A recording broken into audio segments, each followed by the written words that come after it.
Hello everybody and welcome back, and as you can see right now, this is our reverse shell code, and what we want to do is actually try to make it to actually be able to send this hello world message in a while true loop. That means for every string we send to the target will send back this hello world string.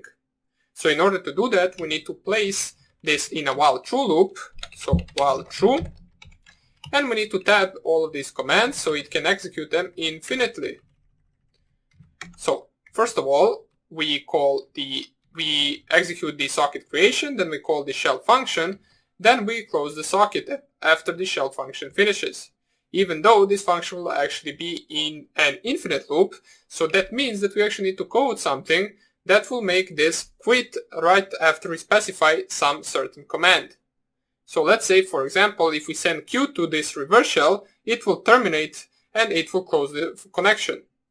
So first of all, we need to receive the command, then if command equals to Q, what we want to do is we want to break out of this program, and then we will perform the sock.close. In any other case, we will just basically set this message to be equal to hello world, and then we will send the sock.send message to the server. So let us save this. Let us also nano the server part of the code, since here as well we need to specify a while true loop. So while true, let's tab everything right here, and we also need to specify that in case the command is equal to Q, so if command equals to Q, we want to break out of this program, or basically break out of this loop. In any other case, we will just specify else right here. So in any other case, we want to send the actual command, wait for the reply, which will be a string of hello world, and print the reply. And after we specify Q, we want to actually close the connection. So s.close right after the shell function, and let us see right now how this will work in valid syntax. So let us see.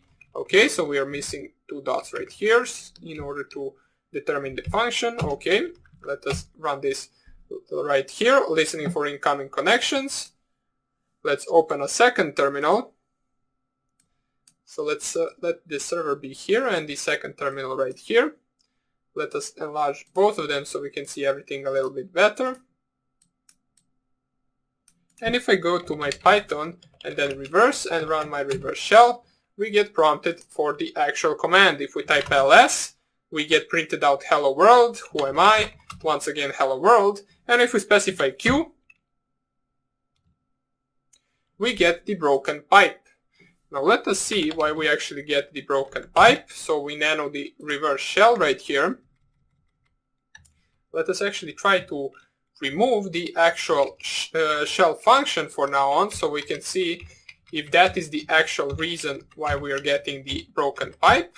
So we just tab everything one step back and we delete this part right here, which is the shell function. We also need to call the actual socket creation before the while true loop. So we will just paste it right here and we will delete it from here. So if we save this program right here and we try to run this once again, since our server-side code worked good, it quitted after the actual Q command. So let's see right now, if we specify Q, we once again get the broken pipe for some reason. So let us see why is that the case. In our server-side code, we sent the actual command. So let us just see. Okay, so the reason is because we actually have to send the command first. Since we didn't send the actual Q command, our target or our reverse shell didn't know that we actually sent the Q. So it actually terminated the connection. It just saw that we, as a server, terminated the connection, and it didn't know why that happened. So we need to actually send the command first. So target.send command. The server-side code should be good. So now we know that the problem was not in the actual function itself. So what we can do is we can actually copy this Now we are doing a bunch of changing the code, so let us actually put this in a function as it was, so def shell, and paste all of this code. So right now everything should work good. We actually need to call the function after the socket creation. We will actually right now receive the queue as a command, and we will be able to break out of the loop since our code will know that we got the queue back. So let us clear the screen in both of our terminals. Let us run the server once again, run the reverse shell. Okay, so we got an actual error, so while true. Let us see what the error is. Okay, so this is not tabbed properly. Make sure to tab it with the tab button, every line right here. That is what the error is about. So I will just delete all of these empty spaces and I will just press tab. Make sure to not actually press the space, since you will get the error for your code. So right now, if I save this once again and run the reverse shell, expected and intended block. Oh yeah, since we are in a function, we need to actually tab all of this one step in as well. So just like this, and hopefully after all of this work, we will be able to run the actual reverse shell. So here it works everything good. I specify queue and we quit both programs without any error. So we successfully are able to right now send multiple commands. So all we have to do is actually just check out our server. So the next thing we actually want to perform is actually executing the functions or the commands that we send to the target. Since all our program does right now is it receives a hello world string from the actual reverse shell. That is the server part of our code. But the reverse shell part of our code, right here in the else statement, needs to have some execution of this command that it receives. So for example, if we type ls, it will actually print all of the files in that directory. So in order to actually do that, what we will do is we will import an actual subprocess library which will allow us to execute any code that we actually want to execute in the terminal. So in order to do that, just type here import subprocess. And right here, the message, we will delete all of this since we don't need this. We will code everything in the else statement from the beginning.